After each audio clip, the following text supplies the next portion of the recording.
Hey everyone, and welcome back to another video. And in this video, I'm going to show you how to factory reset your LG Smart TV. Now this video is going to be particularly useful for individuals.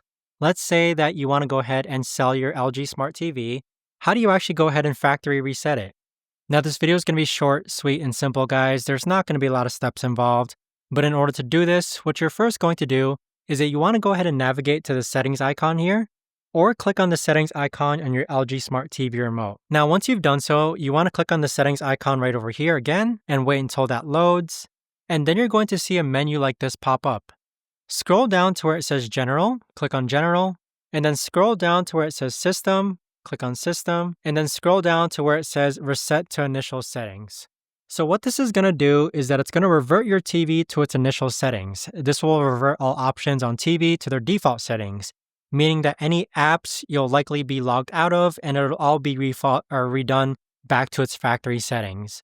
But there you have it, guys. That right there is the best and easiest way that I know of to actually go ahead and factory reset your LG Smart TV. If you guys know of a better or easier way to actually do this, let me know in the comments down below. I would love to know. Thanks so much for watching, everyone, and I'll see you guys all in the next video.